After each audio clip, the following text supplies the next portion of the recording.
हरे कृष्ण।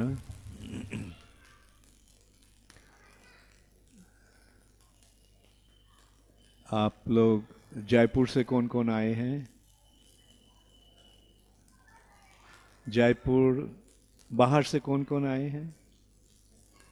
अच्छा, कहाँ से आए हैं आप लोग? बीना। ओ अच्छा, सब बीना से आए हैं। ओ अच्छा, मतलब बाहर से कौन कौन आए हैं? हाँ, हाँ, बहुत धन्यवाद, आप लोग आए हैं। ये यहाँ की मंदिर में आने का उद्देश्य क्या होता है? ये मंदिर भगवान की जगह है ना? मंदिर कब होता है? मकान और मंदिर में अंतर क्या है? जहाँ हम लोग ठहरते हैं वो है मकान, और जहाँ भगवान विराजमान है वो जगह है मंदिर। तो मंदिर में आने का उद्देश्य क्या होता है? मंदिर में आने का उद्देश्य होता है भगवान को दर्शन करना। तो जब मंदिर आते हैं तो हमको मानना पड़ेगा कि आप भगवान को मानते हैं, है ना? भगवान, लेकिन सवाल ये पैदा होता है, भगवान कौन है? भगवान कौन है? अगर भगवान के बारे में हम जानना चाहते हैं तो हमारे शास्त्र के माध्यम भगवान को दर्शन करना होगा।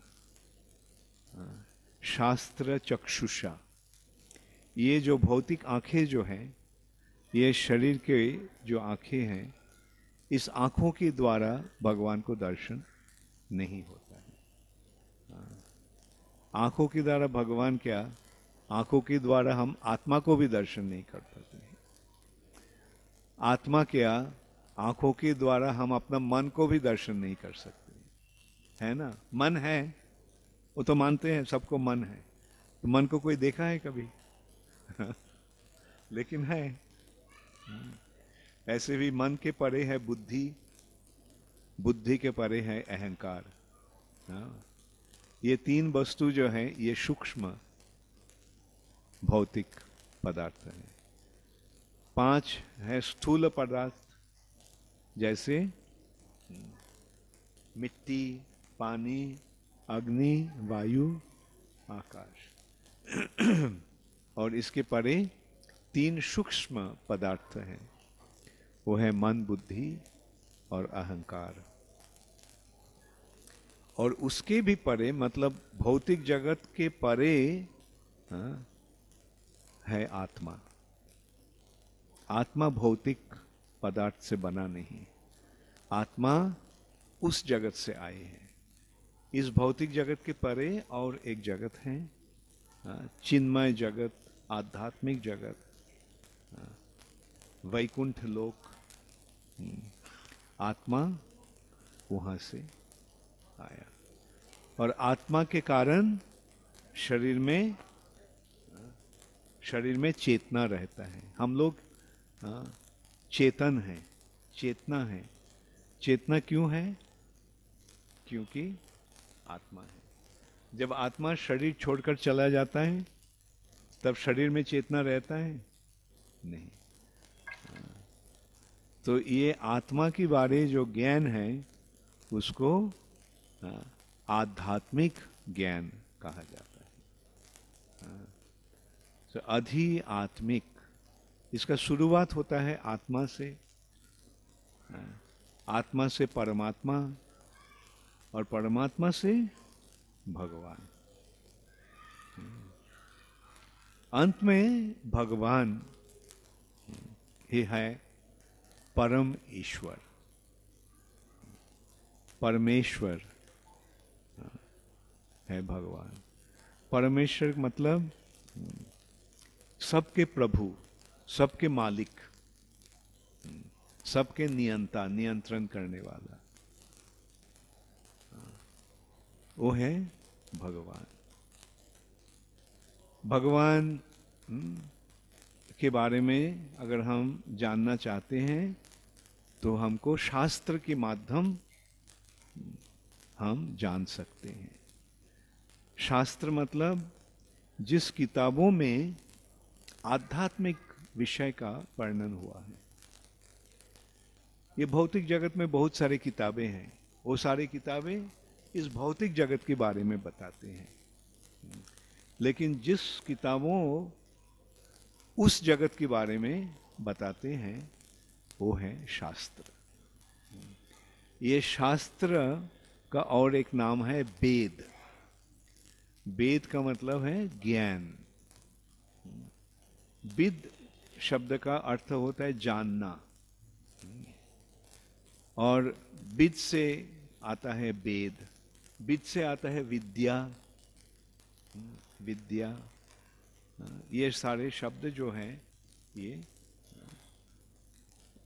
उसका मूल है, उसका स्रोत है विद धातु। तो विद का वेद, वेद का मतलब है ज्ञान। तो ये जो ज्ञान है ये भौतिक जगत का नहीं, ये ज्ञान है उस जगत का। इस ज्ञान भगवान सृष्टि के शुरू में ब्रह्मा जी को दिए थे। ब्रह्मा जी इस भौतिक जगत के प्रथम व्यक्ति हैं। भौतिक जगत का शुरुआत जब हुआ था, सृष्टि जब हुआ था, तब प्रथम जो जीव या व्यक्ति आया था वो है ब्रह्मा। ब्रह्मा कहाँ से आया था? ब्रह्मा भगवान के गर्भोदक्षय विष्णु के नाभि कमल से आए थे। भगवान के नाभि से एक कमल उपजे थे, और उसमें ब्रह्मा बैठे हुए थे, विराजमान थे। तो ब्रह्मा का स्थिति वैसा था, वो आया, बल्कि उसको और कुछ पहले का कुछ जानकारी नहीं था। जैसे कभी ऐसा अगर होता है, हम नींद से जागा और हम सब कुछ भूल गए हैं, तो हमको कैसा लगेगा? मैं कौन हूं, क्या है, मैं कहाँ हूं, मैं कौन हूं, मैं कहाँ हूं, ऐसा होगा ना। अगर अचानक मेरा स्मृति नष्ट हो जाता है तो हमको कुछ पता नहीं रहेगा। वैसा ही ब्रह्मा का स्थिति, जैसे कि इस भौतिक जगत में जो भी आता है उसका जन्म अज्ञान में होता है, मतलब कुछ ज्ञान नहीं रहता है। लेकिन बच्चा जब पैदा होता है तो उसको चेतना, उसका चेतना डेवलप नहीं होता है, चेतना नहीं है लगता है। धीरे धीरे उसका चेतना का विकास होता है, उसको ज्ञान आहरण करता है, ज्ञान प्राप्त होता है। लेकिन भगवान को, ब्रह्मा जी को सारी चेतना था, बल्कि कुछ पता नहीं था। उनका बुद्धि, विचार क्षमता था, बल्कि स्मृति नहीं था। तो ब्रह्मा सोचने लगा, रे मैं कहाँ हूं, क्या करना है यह, मैं कौन हूं? तो ब्रह्मा सोचा कि अगर मैं देखा एक कमल पर बैठे हैं, तो सोचा कि अगर ये कमल के नीचे मैं जाऊंगा तो हमको पता चलेगा कि मैं कहाँ से आया। अगर मैं कहाँ से आया पता चलेगा तो हमको पता चलेगा कि मैं कौन हूं। लेकिन साल भर ब्रह्मा नीचे उतरने लगे, वो कमल के डांट से बाहर, लेकिन तल नहीं मिला। तो ब्रह्मा फिर से ऊपर आ गए, आकर वो कमल पर बैठ गए, और ब्रह्मा सोचने लगा अब क्या करे। तब ब्रह्मा का प्रेरणा मिला कि बाहर जाकर तो तुमको पता नहीं लगा, तो अब तुम अंतर्मुखी हो जाओ, चेतना को अंतर्मुखी कर लो। तो ब्रह्मा वैसे अपना चेतना को ध्यान के माध्यम अंतर्मुखी किया। ध्यान का मतलब होता है चेतना को अंतर्मुखी करना, अंदर की तरफ ले जाना। तो जब ऐसे ब्रह्मा जब अपना चेतना को अंतर्मुखी किया ध्यान में बैठकर, तब ब्रह्मा जी एक आवाज सुना। वो आवाज था ओम। ये ओम शब्द जो आया वो असल में भगवान का बांसुरी का शब्द था, लेकिन ब्रह्मा को लगा कि ये शब्द ओम के रूप में आ रहा है, तो ब्रह्मा उसमें ध्यान लगाया। तब उस शब्द से गायत्री का उद्भव हुआ। तो ब्रह्मा गायत्री को ध्यान करने लगा। तो गायत्री के माध्यम वेद का या ज्ञान का प्रकाश हुआ। भगवान ने इस ऐसे ब्रह्मा को दिव्य ज्ञान प्रदान किया। दिव्य ज्ञान का मतलब उस जगत के बारे में जो ज्ञान है। तो इस तरह ब्रह्मा को यह ज्ञान मिला, और जो ज्ञान वो ज्ञान है वेद, जिसका प्रकाश हृदय में होता है। दिव्य ज्ञान हृदय प्रकाशित, तेने ब्रह्म हृदा आदि कवये मुह्यन्ति जत्सूरयः। भगवान ने ये दिव्य ज्ञान ब्रह्मा के हृदय में प्रदान किए थे। तो ऐसे इस दिव्य ज्ञान का मतलब उस जगत के बारे में जो ज्ञान है, ऐसे उसका उत्पत्ति हुआ। जहां हम जा नहीं सकते हैं, वहां के बारे में अगर हम जानना चाहते हैं तो हमको क्या करना होगा? वहां हम नहीं गया, लेकिन उस स्थान के बारे में अगर हमको जानना है तो कैसे हम जान सकते हैं? जो उस स्थान में गए हैं और वहां से जो आए हैं, उसके माध्यम ही हम प्राप्त हो सकते हैं। जैसे आप लोग कहाँ से आए हैं? बीना से आए हैं। अच्छा, तो मैं तो बीना नहीं गया, तो अगर मैं बीना के बारे में जानना चाहता हूं तो क्या करना पड़ेगा? आपसे हम पूछ सकते हैं, बीना कैसी जगह है, यहाँ से कितनी दूर है, वहाँ क्या हो रहा है, आप लोग क्या करते हैं, है ना? अगर हम नहीं जाते हैं, जा सकते हैं, और आप जैसे बीना के रहने वाले आदमी के साथ अगर मुलाकात ना होता तो बीना के बारे में हम कैसे जान सकते हैं? तो वैसे ही उस जगत के बारे में जहाँ हम जा नहीं सकते हैं, उस जगत के बारे में अगर ज्ञान हम प्राप्त होना चाहते हैं तो कैसे हम प्राप्त हो सकते हैं? जो वहाँ रहते हैं वो अगर बताते हैं, तो वैसे भगवान जो वहाँ रहते हैं, भगवान ने ब्रह्मा को बताया, और इस ऐसे ही ब्रह्मा जी को उस जगत के बारे में ये ज्ञान प्राप्त हुआ। तब क्या हुआ? तब ब्रह्मा अपना पुत्र नारद को इस ज्ञान प्रदान किया। ऐसे दो धारा में ये ज्ञान बहती है। एक धारा में कैसे इस भौतिक जगत में रहना, क्या करना, और इस जगत में रहने का उद्देश्य क्या है, ये है एक धारा जो ब्रह्मा जी ऋषियों को दिए थे। अपने ब्रह्मा जी के 10 पुत्र थे,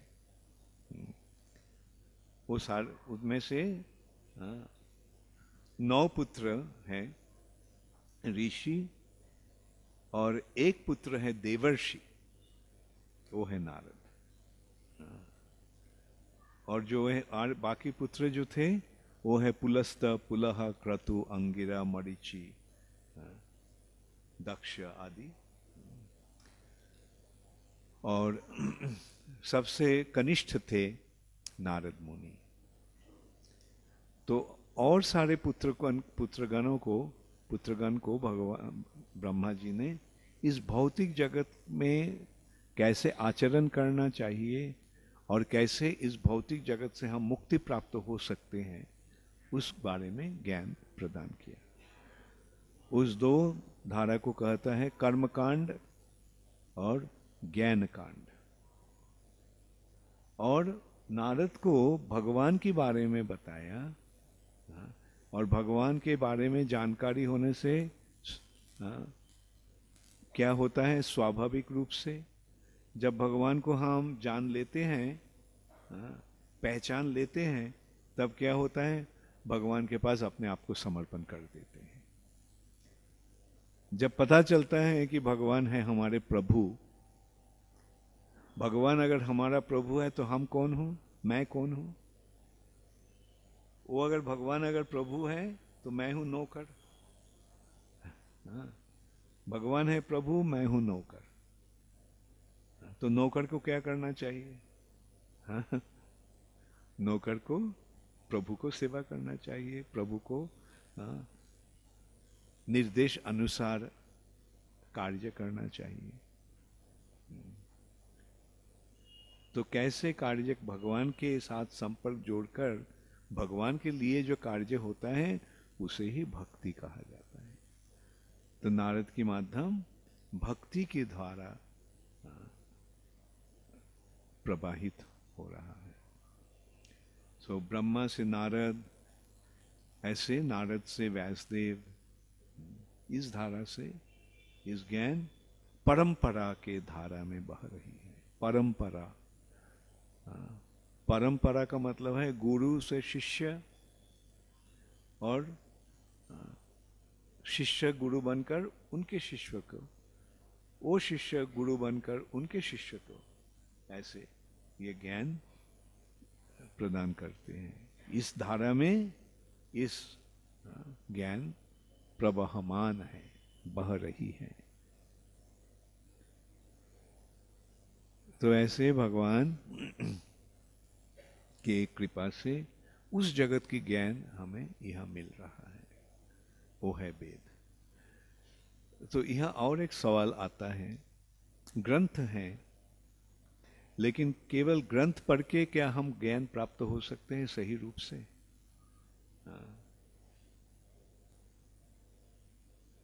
ज्ञान प्राप्ति के सही तरीका क्या है?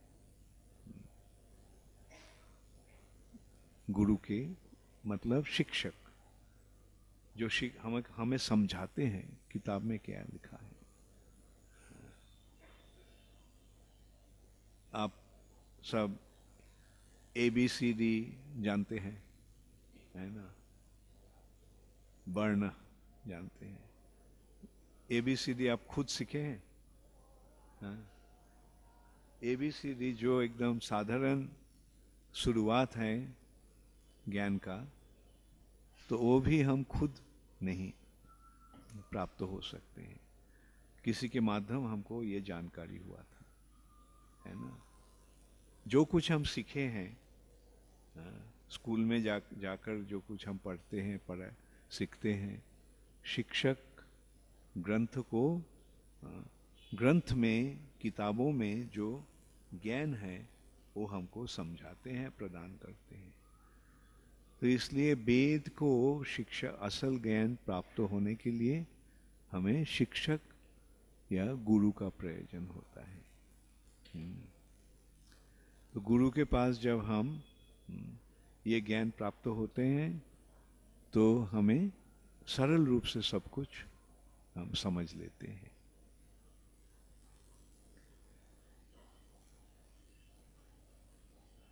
पहली बात, जैसे हमको ये वेद का जो सार निचोड़ है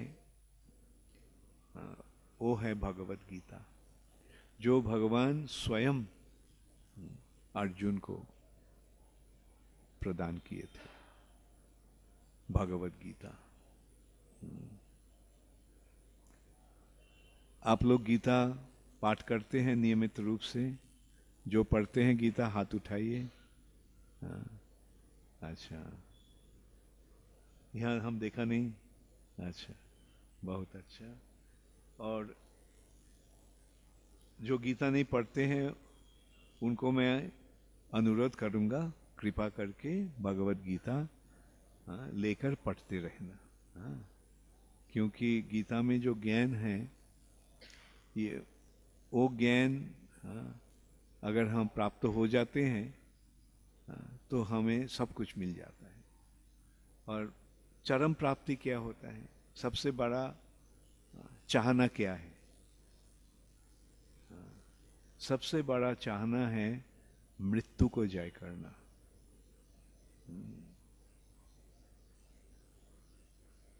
मतलब अमर बनना। हम चाहते ना हम अमर हो जाए। अमर बनने के लिए कितना प्रयास करते हैं कितने लोग, लेकिन केवल ये भगवत गीता सही रूप से हम पढ़ते हैं सदगुरु के शिक्षा के माध्यम, तब एकदम आसानी से, बहुत आसानी से हमको ये अमृत मिल जाता है। गीतामृत, गीता के जो ज्ञान है ये अमृत, अमर बनने का ज्ञान है।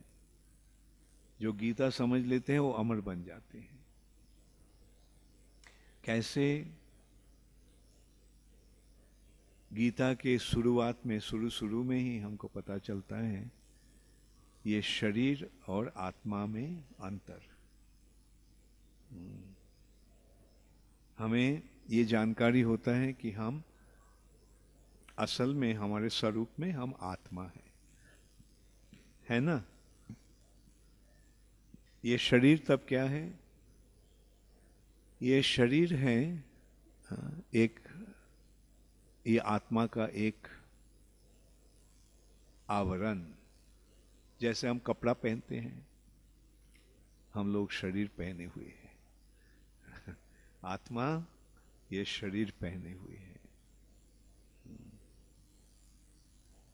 तो जो कपड़ा पहने हैं वो क्या आप हैं?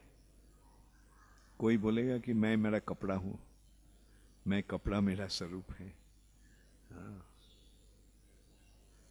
वैसे ही जो ज्ञानवान है, जिसके पास सही ज्ञान है, उसको पता चलता है कि वो अपना शरीर नहीं है, अपना स्वरूप में वो आत्मा है। तो गीता में भगवान पहले ये ज्ञान हमें प्रदान करते हैं कि हम शरीर नहीं है, आत्मा है। तत्पश्चात भगवान हमें समझाते हैं कि आत्मा का गुण क्या है, आत्मा के स्वरूप क्या है। ये आत्मा का ना तो जन्म होता है, आत्मा का न तो मृत्यु होता है। जन्म किसका होता है? ये शरीर का। कब होता है? जब आत्मा ये शरीर ग्रहण करता है। जब आत्मा आता है शरीर में, तब शरीर में जीवन आता है। आत्मा के कारण हम सजीव हैं, जीवित हैं। आत्मा के कारण ये शरीर में चेतना है। तो जन्म किसका होता है? जब आत्मा शरीर ग्रहण करता है तो शरीर का जन्म होता है। और मृत्यु किसका होता है? शरीर का होता है। कब होता है? जब आत्मा शरीर छोड़कर चला जाता है। आत्मा जब शरीर ग्रहण करता है तो शरीर का जन्म होता है। आत्मा जब शरीर छोड़कर चला जाता है तो शरीर का मृत्यु होता है।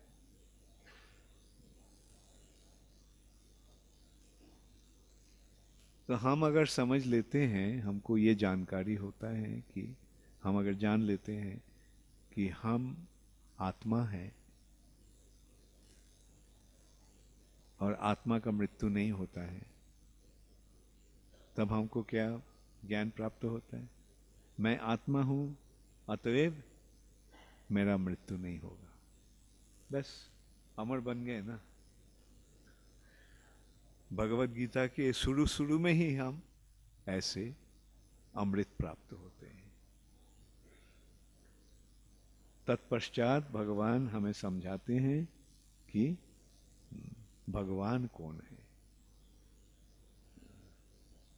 सारे संसार के सृष्टि करने वाला, सारे संसार के पालन करने वाला, और अंत में सारे संसार के संहार करने वाला है भगवान।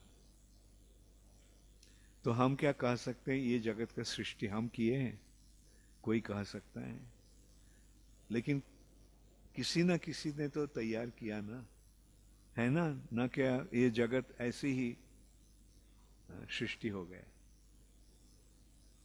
जगत को किसी ने बनाया है, तैयार किया है ना? मान लिया। मैं पूछ रहा हूं क्योंकि ऐसे कुछ आदमी हैं जो समझाने का, प्रचार करने का कोशिश करते हैं कि किसी ने किस जगत को नहीं बनाया है, ये जगत ऐसे ही सृष्टि हो गए हैं। उनका सारे काल्पनिक विचार हैं कि एक तो है कि big bang theory. Big bang एक बड़ा शब्द हुआ और शब्द से इस जगत का सृष्टि हो गया। ये कोई बुद्धिमान का विचार हो सकता है ऐसा? हम अगर इसको दिखाकर बोलते हैं, इसको कोई तैयार नहीं किया। जय श्री श्री राधा मदन मोहन की जय, जय श्री श्री कृष्ण बलराम की जय, जय श्री श्री जगन्नाथ बलदेव सुभद्रा महारानी की जय, जय श्री श्री गौर निताई की जय, जय श्री श्री प्रहलाद नृसिंहदेव की जय, शील प्रभुपाद की जय। ये क्या है? माइक्रोफोन। हाँ, तो अगर मैं कहता हूं कि ये कोई तैयार नहीं किया, आप क्या मानेंगे? हम अगर बोला कि ये एक बड़ा सा आवाज हुआ और ये आ गया, कोई मानेगा? यानी कि हम कहते हैं कि ये अचानक कुछ वस्तु एक साथ आ गया और ये माइक्रोफोन बन गया, हो सकता है? हाँ ठीक है, वो वस्तु तो है, लेकिन ये वस्तु से इसको माइक्रोफोन बनाने के लिए कोई व्यक्ति का आवश्यकता है, किसी ने इसको बनाया है। हाँ। तो वैसे ही हम जब विचार करते हैं, बहुत सारे चीजें हम देखते हैं। जैसे हम अगर पूछते हैं ये मंदिर किसी ने बनाया, जवाब क्या होगा? जरूर। ये नगरी किसी ने बनाया, उज्जैन नगरी। ये मध्य प्रदेश किसी ने बनाया, ये भारतवर्ष किसी ने बनाया, ये पृथ्वी किसी ने बनाया, इस ब्रह्मांड किसी ने बनाया, इस जगत किसी ने बनाया? जवाब क्या होगा? हाँ हाँ हाँ हाँ। तो ऐसे अंत में अगर हम पूछते हैं ये सब सारे सृष्टि को किसी ने किया है? हाँ। कौन? ये कौन? अगर हमको, हो सकता है हमको पता नहीं है, तो अगर हम जानना चाहते हैं इसको कौन बनाया, तो इसको बनाने वाला का, कंपनी का बारे में हम अगर जानना चाहते हैं, उसको ठिकाना मिलना संभव है। तो वैसे ही ये सारे संसार कौन बनाया, ये अगर हम जानना चाहते हैं तो जानकारी भी संभव, उनको भी पता लगाना संभव है। कैसे? उनके बारे में, ये सृष्टि के बारे में सारे वर्णन है। उसके माध्यम हम जान सकते हैं। जैसे भगवत गीता में भगवान बता रहे हैं, और इसके भी पर आगे बढ़कर श्रीमद् भागवतम में कैसे सृष्टि हुआ है। महाविष्णु ये भौतिक जगत के प्रति जो अव्यक्त था उस पर दृष्टिपात किया, और भगवान के दृष्टिपात से ही ये जगत का सृष्टि हो गया। कैसे? भगवान के दृष्टिपात से सारे जीवात्माओं यहाँ आया, हम लोग यहाँ आया, और यहाँ आकर हमें ये भौतिक शरीर मिला, और हम लोग यहाँ आए इसलिए भौतिक जगत का प्रकाश हो गया। जब तक हम हैं भौतिक जगत प्रकाशमान है। जब हम सब यहाँ से चले जाएंगे, होगा एक समय, मृत्यु के पश्चात हमको जानकारी नहीं रहेगा इस जगत के बारे में। जब हम देखते हैं, हम जब सो जाते हैं, इस जगत के बारे में कुछ ज्ञान रहता है नहीं।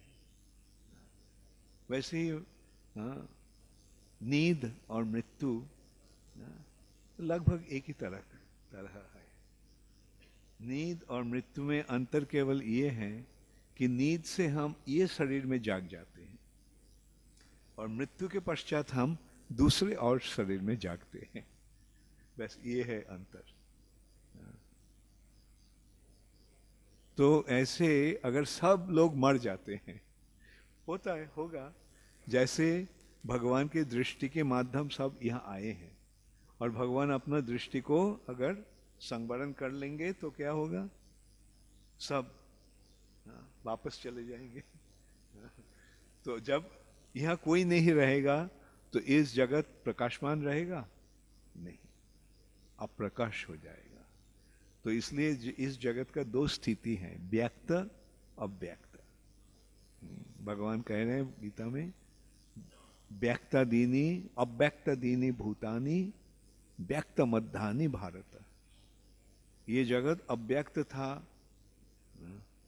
व्यक्त हुआ, प्रकाशमान हुआ, और अव्यक्ता निधनान्नेव, बाद में फिर से ये अव्यक्त हो जाएगा। बीच में प्रकाश हुआ और बाद में फिर अप्रकाश हो जाएगा। ये है भौतिक जगत का स्थिति।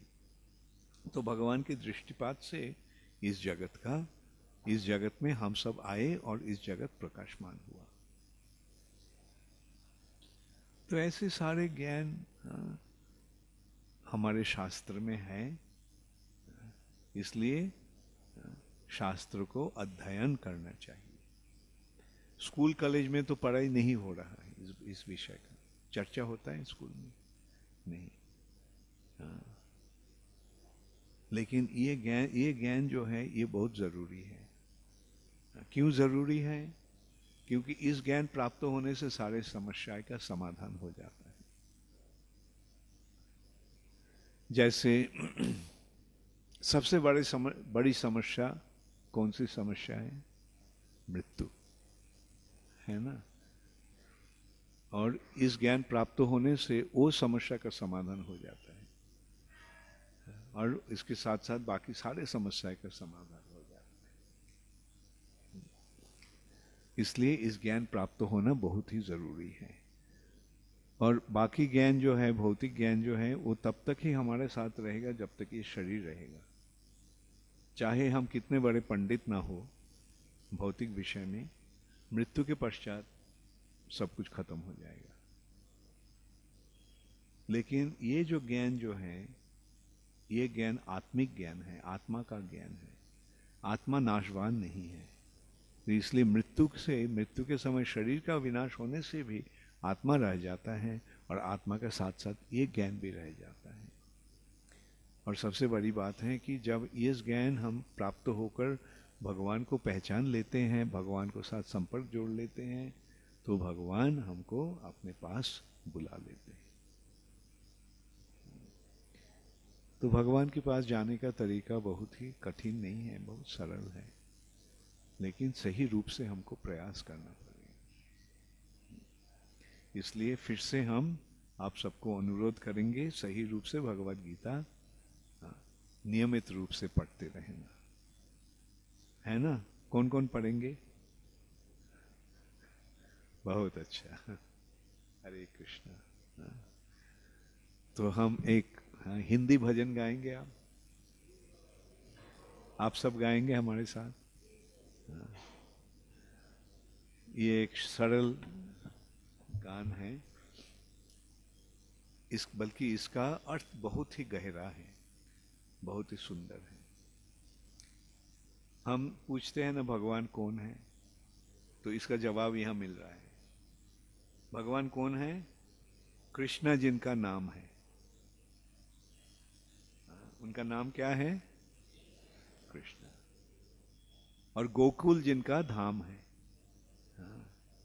गोकुल, भगवान कहाँ रहते हैं? गोकुल। और ऐसे श्री भगवान को बारंबार प्रणाम है। तो पहचान लिया भगवान कौन है? कृष्ण जिनका नाम है, गोकुल जिनका धाम है, ऐसे श्री भगवान को बारंबार प्रणाम है। तो भगवान को जब हम पहचान लेते हैं तो क्या करना चाहिए? भगवान के पास अपने सर झुकाना है, भगवान के पास अपने आप को समर्पण कर देना चाहिए। तो इसलिए ऐसे श्री भगवान को बारंबार प्रणाम है। यशोदा जिनकी मैया है। भगवान के माँ कौन है? यशोदा। भगवान का माँ का जरूरत नहीं होता है, बल्कि भक्त जब भगवान को माँ बनना चाहते हैं तो भगवान बोलते हैं चलो मैं तुम्हारा लाला बन जाऊंगा। यशोदा जिनकी मैया है, नंद जी बपैया है, ऐसे श्री गोपाल को भगवान क्या करते हैं? गाय चराते हैं। देखो कैसी बात है, भगवान लेकिन गाय चराते हैं। इसके माध्यम हमें जानकारी होता है कि गाय कितने इंपॉर्टेंट है, कि गाय का महत्व कितना है। भगवान खुद गाय चराते हैं। तो इसलिए हम गाय को महत्व, और ऐसे हम देखते भी है। देखिए गाय हमें कितना मदद दे रहे हैं, सहयोग दे रहे हैं। खाते हैं घास, खाती है घास और देती है दूध। और गाय से जो कुछ मिलता है सब सभी बहुत ही जरूरी है, बहुत ही महत्वपूर्ण है। जैसे गाय का जो गोबर है, आप लोग जो गांव में रहते हैं देखते हैं गोबर कितना महत्वपूर्ण है। गाय का जो यूरिन है, मूत्र, वो भी कितना, उसमें कितना औषधिक गुण है।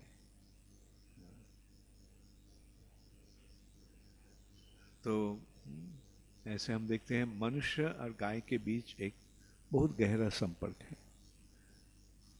गोपाल करने से, गाय पालने, सही रूप से गाय को पालने से हमको सब कुछ मिल जाता है। तो भगवान क्या करते हैं? वहाँ वृंदावन में गाय चराते हैं। ऐसे श्री गोपाल को बारंबार प्रणाम है। राधा जिनकी जाया है, अद्भुत जिनकी माया है, ऐसे श्री घनश्याम को बारंबार प्रणाम है। राधा भगवान की जाया है, प्यारी है, और भगवान की माया अद्भुत है। ऐसे जो घनश्याम, उनको बारंबार प्रणाम है। भगवान क्या करते हैं? लूट लूट दधी माखन खायो। चुरा चुरा कर भगवान दही और मक्खन खाते हैं। हाँ? लूट लूट दधी माखन खायो, ग्वाल बाल संग धेनु चराए।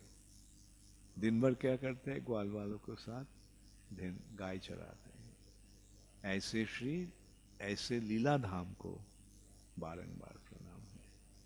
यह भगवान की अद्भुत लीला है। इस लीला के द्वारा भगवान हमें एक बहुत सुंदर ज्ञान प्रदान कर रहे हैं और भगवान हमें आनंद विधान कर रहे हैं।